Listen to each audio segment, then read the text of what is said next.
নমস্কার বন্ধুরা, আমি সুচিত্রা পিঠাবিলাসী রান্নাঘরে আপনাদের সবাইকে স্বাগত জানাই। আজ আমি দেখাবো আলু দিয়ে ডিম কষা।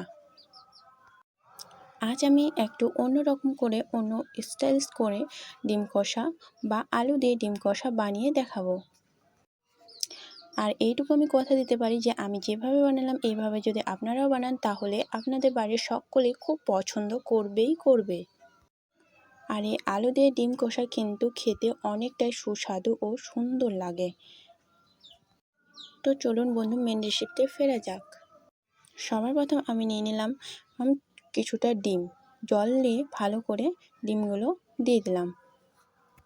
তো আমি ডিমগুলো সম্পূর্ণ সেদ্ধ করতে দিয়ে দিলাম জলে। তারপরে এদিকে আমি আলুগুলো ভালোভাবে খোসা ছাড়িয়ে নিচ্ছি ও ভালোভাবে পিস করে ভালো করে কেটে নিচ্ছি।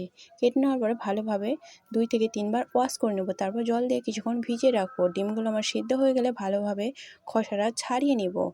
ছাড়িয়ে নেওয়া হয়ে গেছে আমার। তারপর একটা কড়াই নেব। কড়াইয়ে কিছুটা তেল দিয়ে দেবো। আমি কিন্তু এখানে লোহার কড়াই ব্যবহার করেছি, আপনারা চাইলে আপনাদের যে কোনো কড়াই ব্যবহার করতে পারেন। তারপরে একে একে সম্পূর্ণ ডিমগুলো দিয়ে দেবো। আমি কিন্তু এখানে শুধু অল্প একটু লবণ দিয়েছি, হলুদ বা অন্য কিছু ব্যবহার করিনি। আমার হলুদ ব্যবহার করতে ভালো লাগে না, তাই আমি হলুদ ব্যবহার করিনি। আপনারা চাইলে করতে পারেন। ডিমগুলো দেওয়ার পরে ভালোভাবে নাড়চাড় করার পরে কিছুক্ষণ পরে এরকম ব্রাউন লাল রং চলে আসবে। তারপরে উঠিয়ে নিতে হবে সম্পূর্ণ ডিমগুলো। আমি এই যে দেখুন উঠিয়ে নিলাম সম্পূর্ণ ডিম ওঠানো আমার কমপ্লিট। তারপরে ওই তেলে আমি আবারও আরেকটু তেল দিলাম। তেল দেওয়ার পরে আলুগুলো দিয়ে দিলাম। আলুগুলো কিন্তু জল থেকে ভালোভাবে ছাঁকিয়ে নেওয়ার পরে আমি তেলে দিয়ে দিচ্ছি। আমার সম্পূর্ণ আলু দেওয়া কমপ্লিট। তারপরে আবারও আমি ভালোভাবে নাড়চাড় করে নিচ্ছি।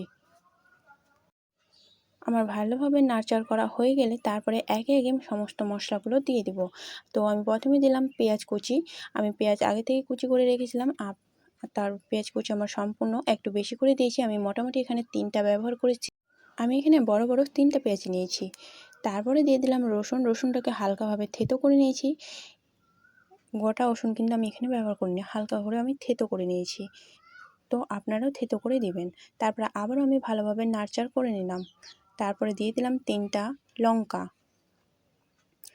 দেওয়ার পরে আমি দিলাম কিছুটা জিরা। ফোড়ন হিসেবে আমি এখানে জিরা ব্যবহার করছি, অন্য কিছু কিন্তু দেই না। তারপরে দিলাম কিছুটা তেজপাত, 2 থেকে 3টার মতন আমি তেজপাত দিয়ে দিলাম। তারপরে আবারও আমি ভালোভাবে নাড়চাড় করে নিচ্ছি। এখানে কিন্তু আলু ও পেঁয়াজ সবকটা একই সাথে ভাজা হবে। এই যে দেখুন আমার ভাজা এখনও পর্যন্ত হয়নি, তার জন্য আমি অনবরত নাড়াচাড়া করতে আছি। যতক্ষণ না পেঁয়াজগুলো লালচে ভাব হয়ে আসছে ততক্ষণ পর্যন্ত আমাকে আলু পেঁয়াজ ও সবকটা জিনিস ভাজতেই থাকতে হবে। তারপরে দিয়ে দিলাম লবণ। আপনারা আপনাদের স্বাদ অনুসারে লবণ দিবেন। আমার স্বাদ অনুসারে আমি লবণ দিয়েছি। তারপরে দিয়ে দিলাম হলুদ। আমি 1 চামচ হলুদ। তারপরে অল্প একটু আমি জল দিয়েছিলাম। তারপরে দিয়ে দিলাম আমি আদা বাটা। তারপর দিলাম জিরা বাটা। তারপরে আর লঙ্কা বাটা, মানে আমি এখানে লঙ্কার গুঁড়ো ব্যবহার করছি, আপনারা চাইলে বাটা লঙ্কাও দিতে পারেন। তারপরে ভালোভাবে আবারও আমি নাড়চাড় করে নিচ্ছি। মোটামুটি 2 মিনিটের মতন আবারও আমি ভালোভাবে নাড়াচাড়া করার পরে এই যে দেখুন সবকটা জিনিস আমি ভালোভাবে মিশিয়ে নিলাম একসাথে। মিশিয়ে নেওয়ার পরে আমি এখানে 1 গ্লাসের সমান জল দিয়ে দেবো। যেহেতু আমার আলুটা প্রথম থেকে সেদ্ধ করা নাই, তার জন্য আমি 1 গ্লাসের কাছাকাছি জল দিয়ে দিলাম।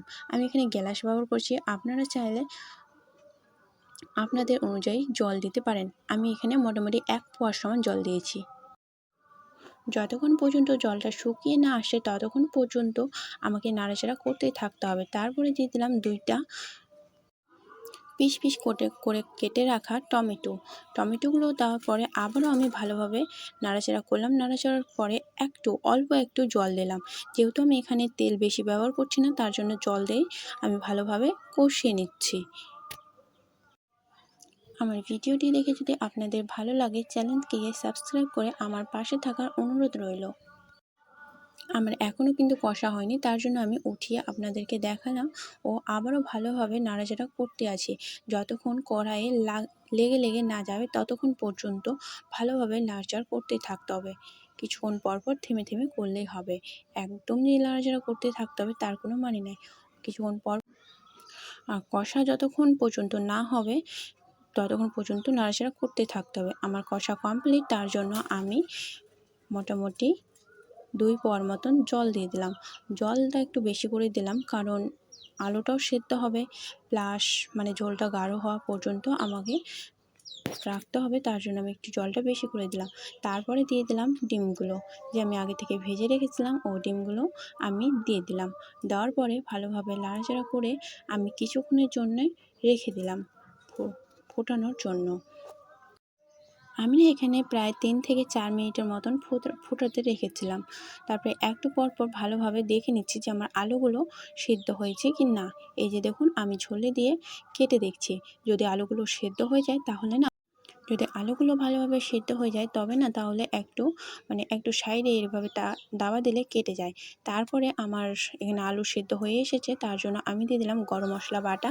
আপনারা চাইলে পাউডারটাও ব্যবহার করতে পারেন, আমি পাউডার ব্যবহার করি না, ওই জন্য বাটাটাই নিয়েছি। তারপরে আমার রান্না কমপ্লিট। তারপরে আমি নামিয়ে নিলাম। নামিয়ে নিয়ে সার্ভ করলে আমার রান্না কমপ্লিট। এই যে নামিয়ে নিলাম, দেখছেন কত সুন্দর হয়েছে, কি সুস্বাদু টেস্টি। আলু দিয়ে ডিম কষা কমপ্লিট। এখনও পর্যন্ত আমার চ্যানেলটিকে সাবস্ক্রাইব না করলে চ্যানেলটিকে সাবস্ক্রাইব করে পাশে থাকার অনুরোধ রইল। আর একটি লাইক করে দেবেন ও কমেন্ট করে জানাবেন যে কেমন হয়েছে।